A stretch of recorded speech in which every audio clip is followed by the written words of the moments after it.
I, 42, male, was once married to a woman named Shannon, and to put it simply, she was crazy. She nearly destroyed my life and wrecked my reputation beyond repair.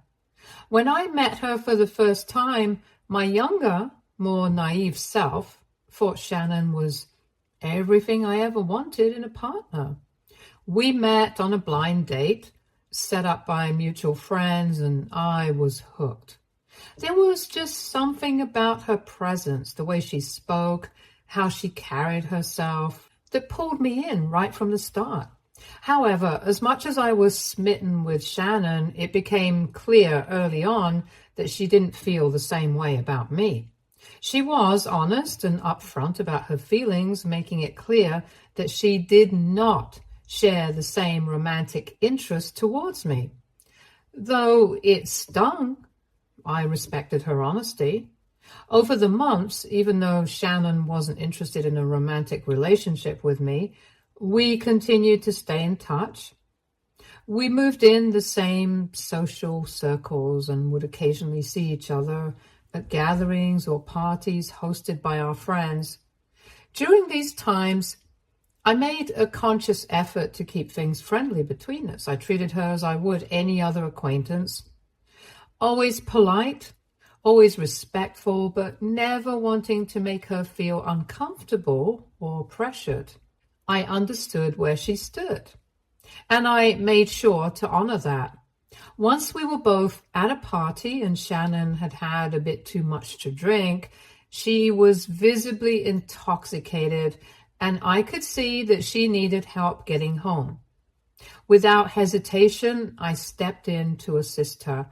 I called a cab, helped her get inside safely, and made sure she was taken care of. She thanked me later for taking care of her in such a vulnerable state and not taking advantage of her. I think this might have been when she started to warm up to me a bit. After 2 months of staying friends, something unexpected happened that changed everything between us.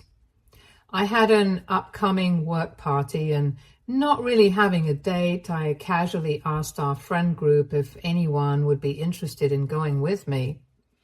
It wasn't a big deal, just an opportunity for some free food, drinks, and a bit of fun.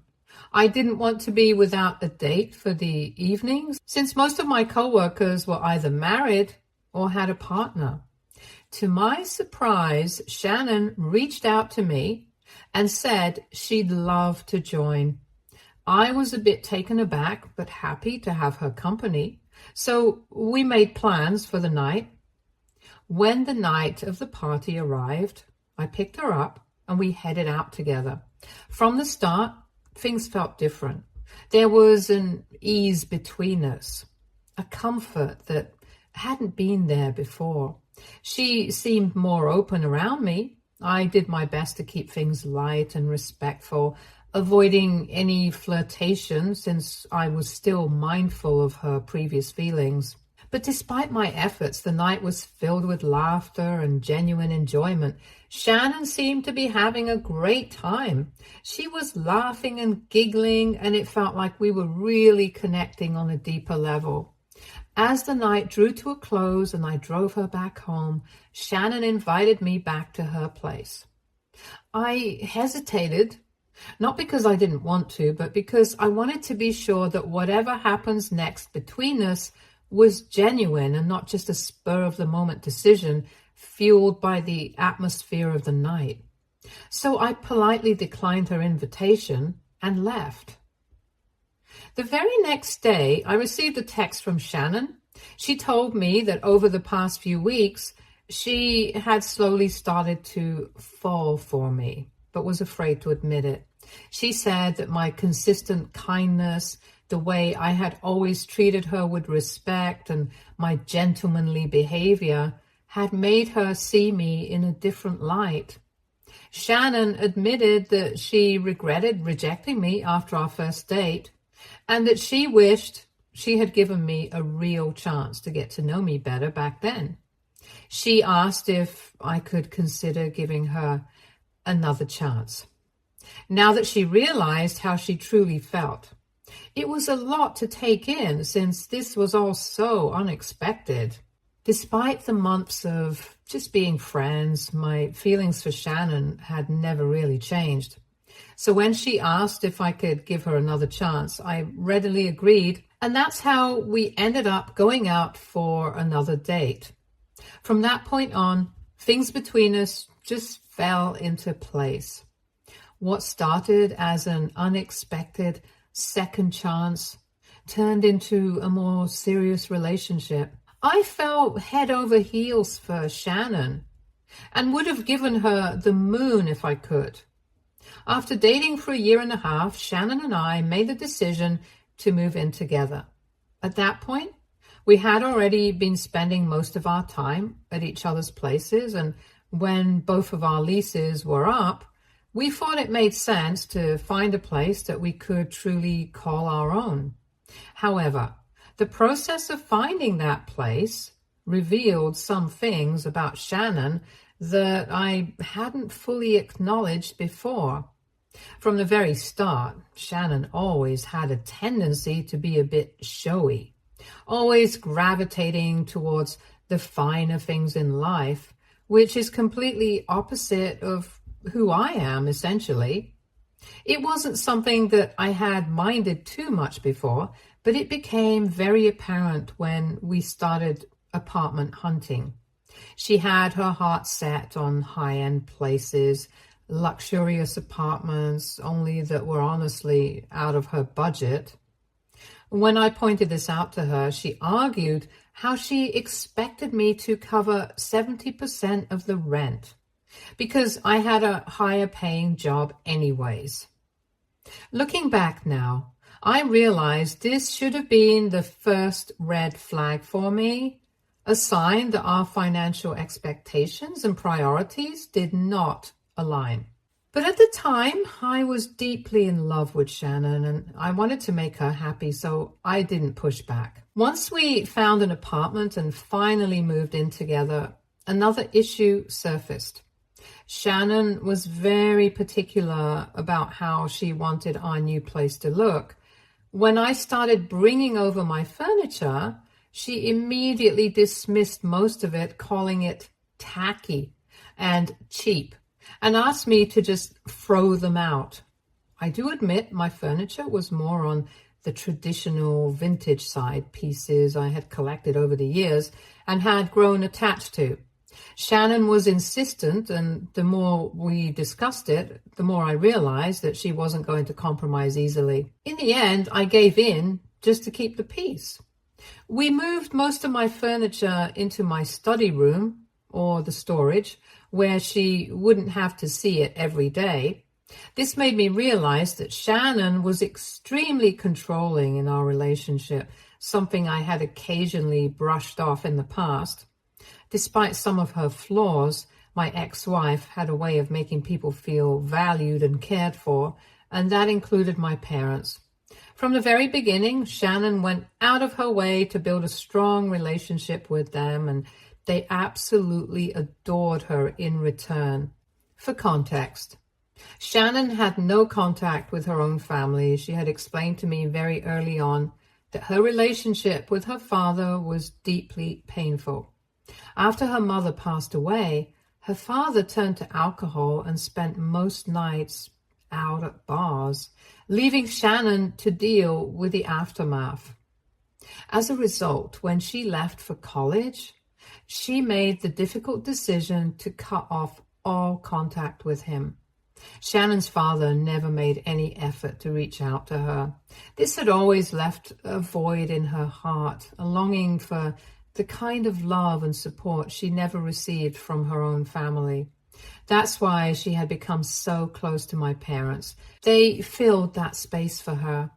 My mom and dad always welcomed her with open arms, offering the love and care that she had missed out on for so long. In many ways, they became the family she had always wanted but never had. And I didn't mind sharing my parents with her at all. I wish I had seen back then how she was manipulating my parents, slowly turning them against me.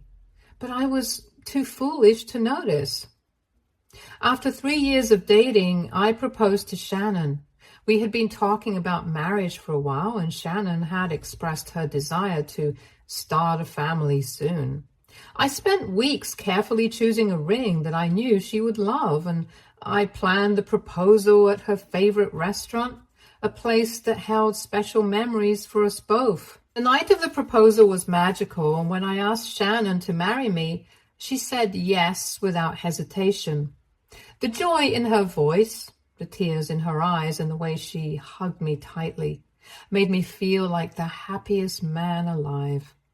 As we began planning the wedding, it became clear that Shannon didn't have a lot of savings.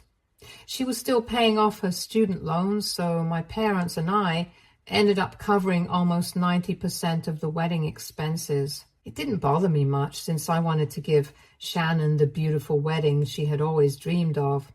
Our wedding day itself was wonderful. Everything went smoothly, and as we exchanged vows, I was excited to be married to her.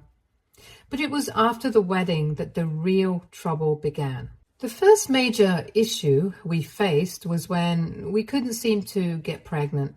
We tried for months, hoping each time that we would finally see that positive result, but it never came. Eventually, we decided to seek medical advice, and this was when the doctors discovered that Shannon had a condition with her uterus that made it nearly impossible for us to conceive naturally. This news crushed her. She had always wanted to be a mother, and the idea that she might never experience pregnancy was incredibly painful for her. As a result, Shannon fell into a deep depression after the diagnosis. I did my best to support her, even suggesting that we could explore other options like adoption or even surrogacy. But she wasn't interested.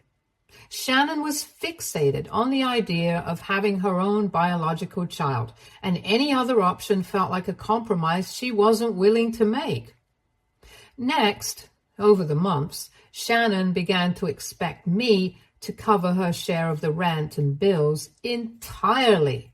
She insisted that as the man in the relationship, it was my responsibility to take care of her needs.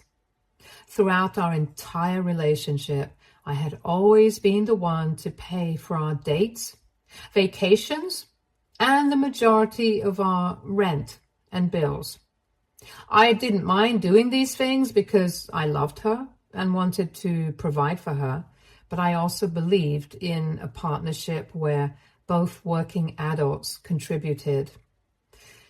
Shannon earned a decent salary, and I couldn't understand why she suddenly felt entitled to stop contributing altogether to our shared expenses. I knew I couldn't sustain our lifestyle on my own, so I put my foot down and told her that if she wasn't willing to continue paying her share, we would have to break our lease and move into a much smaller, less expensive apartment. I knew how much she valued appearances and that she wouldn't want her friends to think we were poor, so I hoped this would push her to see reason. Begrudgingly, she agreed to keep paying her rent share only. However, over the next few months, she would constantly mention how her male co-workers took care of their wives and children, and that those women never had to worry about a job or a salary. I tried to argue that those women had children to care for, so it made sense for them to stay at home.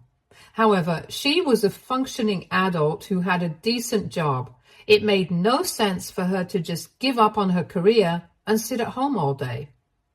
Shannon was pushy, and when I was still not getting convinced, she decided to go and involve my mother in this disagreement. She complained to my mom, almost like a child running to a parent when things didn't go her way. My mom, who had always been traditional in her views on marriage, took Shannon's side without hesitation. She told me that Shannon's thinking wasn't wrong, and that as her husband, it was my duty to take care of all her needs if she wanted to leave her job. My mother's words stung. She didn't understand the financial strain it would place on me if Shannon stopped contributing altogether. I had a huge fight with Shannon regarding this, as I felt she betrayed me by involving my parents in our issues. During this fight, in her anger, she admitted for the first time how she regretted marrying me, as I was not able to support her. This is when I started to suspect that Shannon might be nothing more than a gold digger. I had thought we were partners in this marriage, but it was clear that she was only interested in what I could provide, not who I was. After that fight, Shannon began to ignore me completely at home, withholding affection in every way possible, almost as if she was punishing me for standing my ground. There were no more date nights, no intimacy, not even the simple gesture of holding hands. She stopped helping around the house, leaving all the responsibilities to me, as if she was trying to force my hand to give in to her demands. At first, I kept trying to talk to her, to find a way to come to a compromise, but she would ignore all my efforts. Hence, after a while, I just got tired. I felt mentally exhausted from trying to mend something that she seemed determined to break. Instead, I slowly watched as the distance between us grew wider and wider. Then, the very next month, Shannon quit her job. Out of nowhere, without even discussing it with me first. I was starting to get really frustrated with her antics and firmly warned her that if she didn't find a new job soon, I would move out because I couldn't sustain our lifestyle all alone. She eventually broke down in tears, expressing how much she despised working and that she just wanted a blissful married life where she could stay at home and be a good wife to me. Seeing her cry made me feel a bit guilty, so I reluctantly agreed to let her take a temporary break from working. I pointed out to her that if she expected me to cover all the expenses, she would need to take on all the household responsibilities. She agreed without hesitation. Unfortunately, as you can already guess, she's never stayed true to her words. Shannon began to spend her days either gaming or lounging in bed watching movies, just like I knew she would. She would occasionally clean up around the house, but I continued to handle most of the household duties myself, just like I used to do before. Whenever I pointed out that she wasn't fulfilling her end of the agreement, she would get annoyed and accuse me of nagging her. As time passed, Shannon became more and more distant. She immersed herself in her gaming community, spending hours every day talking to people online. It wasn't long before I realized that these online friends were taking up more of her time and attention than I was. Even when we were in the same room, her phone was always in her hand, her eyes glued to the screen, her fingers tapping out messages faster than I could keep track of. I'd catch glimpses of her smiling or laughing at something someone had said, and it was like a punch to the gut every time. That smile, that laugh, it used to be for me, but now she ignored me like I didn't exist.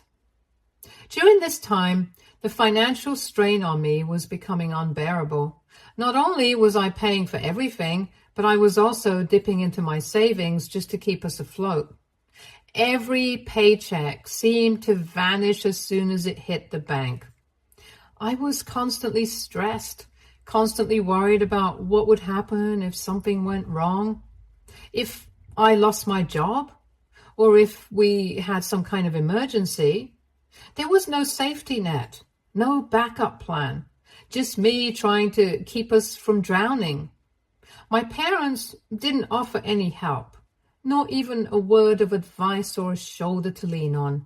They knew about our situation and knew the kind of pressure I was under, but they didn't care. Then, one day, I discovered something that shattered whatever was left of my marriage. I was going through both mine and Shannon's phone bills, making sure everything looked right. However, as I scanned through the charges and the call logs, I noticed there were multiple calls made to the same number on Shannon's account. I found it odd, so without thinking, I asked Shannon whose number it was. She just rolled her eyes at me and told me that it belonged to a guy she had met online. I asked her if they were close friends or something more, since she seemed to be talking to him all the time. To this, Shannon nonchalantly replied, "Maybe, maybe not. He would definitely want us to be something more." My jaw dropped as I stared at her, half expecting her to say this was just a joke. This was when Shannon continued to tell me she did feel emotionally attracted to Jacob and liked spending time with him. My hands started to shake, hearing her words. I grabbed her phone and scrolled through her messages just to see for myself if this was really true. What I saw made me sick to my stomach. Shannon and the man had exchanged very graphic messages with each other and discussed everything about their lives in detail. At one point, she had even openly admitted to Jacob that she had fallen out of love with me, but that she liked to use me as a cash cow, since I was a safe option. She boasted about how she was living a comfortable life at home without ever having to lift a single finger for the past few months. Jacob, in turn, had called me a foolish, nerdy guy who deserved to serve her. The sheer audacity of their conversation left me stunned. I quickly took photos of their messages as I couldn't believe what I was reading. Shannon looked at me like she just didn't care. I realized then that our marriage was over. To her, I was nothing more than a means to an end, a tool to be used and discarded once I had outlived my usefulness. Although I was devastated, I knew what I had to do next. I told her that I was done living my life like this and that I was going to divorce her.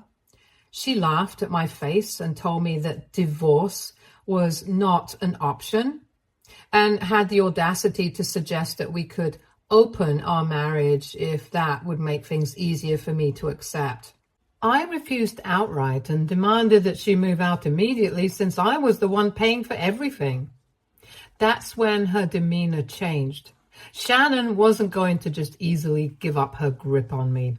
She had controlled and manipulated me for so long that she thought, even after finding out about her affair, I would foolishly forgive her and give in to her demands yet again.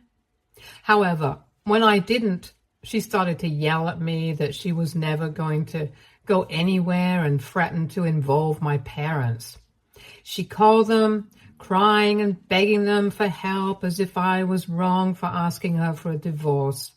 Instead of admitting that she had been cheating, she started to tell my parents that it was me who had been unfaithful, just like she had always suspected, apparently. She claimed that she had caught me cheating and that I was now trying to make things up about her life and kick her out of the house. She begged my parents to help her out. My foolish mother, in particular, was quick to believe her story. She called me in tears, furious, accusing me of breaking my vows and betraying my poor wife, who had been nothing but kind to me and my family. My dad also scolded me for letting down such a great woman like Shannon and how disappointed he was in me. I tried to argue that I had never even cheated on her, but they did not listen and continued to bash me. Confused, I asked them why they would believe her over their own son. And that's when I found out that for months, Sharon had been feeding my parents stories, claiming I'd been coming home late, that she had found a lipstick mark on my shirt, and that I constantly talked about one of my female co-workers, and that I was always distracted by my phone, texting with someone. I was stunned. by how far Shannon had gone, laying the groundwork for months to create this narrative. She had clearly planned ahead, knowing I would eventually discover her affair, and wanted my parents to take her side and isolate me. No matter how much I tried to explain to my parents I had been nothing but loyal, that Shannon was the one who had manipulated them and the entire situation, they refused to listen. I even sent them the proof I had of Shannon cheating on me, but my mom insisted that I was probably making all this up to cover my tracks, just like Shannon had warned them, while my dad blamed me for failing as a husband in my marriage. In their eyes, Shannon was the victim, and I was the villain no matter what. They just couldn't comprehend the idea that a woman, especially one like Shannon, could ever be unfaithful. Long story short, despite all of Shannon's manipulations and the chaos she caused, we did end up getting divorced. The process wasn't easy. Shannon fought me every step of the way, trying to twist the situation to her advantage, but thankfully, I had a solid lawyer who managed to gather all the evidence of her infidelity and present it in court. The judge saw the truth, and because of that, I didn't have to pay her a single cent in alimony. But even with the divorce finalized, the damage my ex-wife had caused in my life was far from over. Despite the fact that the court had acknowledged Shannon's affair, and it was crystal clear Shannon had been the one to betray our marriage, my parents still clung to her version of the events. It was like they were living in a completely different reality. They started to insist after the divorce that I must have done something to push Shannon into the arms of another man, and that there had to be more to the story. As a result, my relationship with my parents suffered. We grew further and further apart. Every conversation with them turned into an argument. Every family gathering was a reminder that they didn't believe in me. They basically shunned me out of the family, and I felt incredibly isolated after the divorce. Throughout all of this, Shannon continued to stay in touch with my parents even after our divorce was finalized. That vile woman continued to use my parents to keep a foothold in my life. Just 3 months after our divorce, Shannon had no hesitation in announcing her engagement and upcoming wedding to the same man she had cheated on me with. I was floored by how cruel she could be. However, what hurt even more was learning that my mother had decided to attend her wedding despite knowing everything. When I reached out to her to ask why, she grew frustrated, insisting that she just wanted to be there for Shannon. She explained that my ex-wife, who has no family, had personally asked her to attend, and my mom felt obligated to go and support her. It was incredibly difficult to accept that my own mother had chosen to support the very person who had torn my life apart. In the aftermath, I turned to therapy to help me grapple with my emotions. It took months and years to start healing from everything that had happened. It wasn't easy, and there were times when I didn't think I'd ever fully recover. But with time, I began to find peace. Slowly, I began to rebuild my life, to understand that what happened wasn't my fault, and to let go of the anger that was eating away at me. Currently, I am in a much better place in life. I've moved on, landed a better job, paid off all my debts, and relocated to a new area, which has been a breath of fresh air. I've also gone low contact with my parents since our interactions are mostly negative, and it is very draining. As for Shannon, I no longer think about her or what she might be up to. The pain and anger have been replaced by a sense of peace and closure. I've moved on completely, and I'm grateful for that. About 1.5 years ago, I started dating a wonderful woman named Kylie. She's an incredible woman, gorgeous, honest, independent, and down to earth. From the very beginning, it was clear that we shared a lot of common interests and values. After my last failed relationship, I never thought I'd have another chance at love, but here I am. I'm incredibly grateful every day that Kylie came into my life and has redefined what a relationship means to me. She's inspired me to be a better man and loves me for who I am without ever asking me to change. Just a month ago, Kylie and I received the most incredible news. We're expecting a baby. The moment I found out, I was over the moon. The excitement was overwhelming, and it felt like the start of a new chapter in our lives that I had been dreaming of for so long. A week ago, I took the plunge and proposed to her. I got down on one knee, and when she said yes, I cried tears of joy. It felt like everything I'd been through in the past had finally led to this perfect moment. Since our engagement, Kylie and her sister have been excitedly planning our wedding. This morning, I received a call from my mom, which was surprising since we hadn't been in touch for months. She hesitatingly asked if it was true that I was engaged, mentioning that her friends had sent her a picture Kylie had posted of us with her ring on social media, announcing our engagement. I confirmed it. Then she asked why I hadn't told her or my dad about this news directly, which made me scoff. I told her bluntly that given how our relationship had deteriorated over the years, I didn't feel compelled to include them in my life's significant moments anymore. My honesty seemed to upset her. She asked if they would be at least invited to the wedding, since people might talk if they weren't present. I laughed at the absurdity of her concern and told her that Kylie and I didn't really care about what others thought, and that honestly, I didn't want them to be there at all. Hearing this, she started to cuss me out for being such a selfish and ungrateful son. So, Reddit, AITA for not inviting my parents after the way they have behaved with me in the past? Update 1. Answering some of your most asked questions here. No, my parents have never met Kylie, although they did know that we have been dating. However, not once did they make any initiative to meet Kylie, since they still blame me for my divorce from my ex-wife. As far as I know, my parents are still in contact with Shannon to this day. My ex-wife is a classic narcissist. She knows how to play on people's sympathies and craft a narrative that paints her in the best possible light. Ultimately, while it's disheartening to see my parents still involved with Shannon, I've come to accept that this is beyond my control. No one has any idea about Kylie's pregnancy yet, since we haven't told anyone. We are planning on telling people only after the wedding.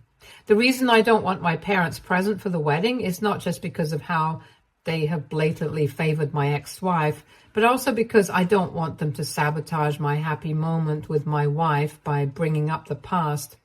I don't trust them anymore and want them to stay away from my new family. Update 2. It's been a few days since my last update. Today, Kylie showed me a message she received on social media from my mother. Turns out my mom reached out to her and accused Kylie of alienating me from the rest of the family. In the message, she had written that Kylie doesn't deserve to be my wife because wives are supposed to bond families together, not break them apart.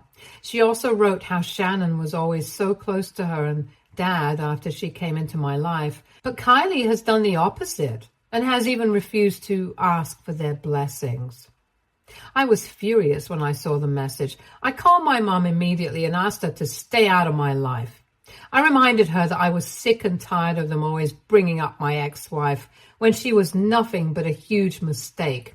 I told her how crazy she and Dad were to have continued to support an outsider over their own son even after everything. My mom argued that she couldn't help but always see Shannon as her own daughter and that she missed who I used to be before my divorce with Shannon. I pointed out to her that I used to be a foolish man in love, which is why I was taken advantage of by that wicked woman, and I was glad I was no longer that same person. My mom then went on to say that if I was really determined to marry Kylie, despite how much they disliked her, She and Dad could consider giving us their blessings, but only if we invited them to our wedding first. I scoffed and told her I was done trying to explain myself over and over, and made it clear that from this day forward, I would be cutting both her and Dad out of my life permanently. I firmly informed her that she can continue to consider Shannon as her daughter for as long as she lives, because I am no longer their son. My mom freaked out and tried to argue back, but I cut her off. Me and Kylie have since blocked my parents from all our socials and our phones. Update 3. It's been a month and a half since my last update, and Kylie and I recently got married in an intimate ceremony surrounded by our family and friends.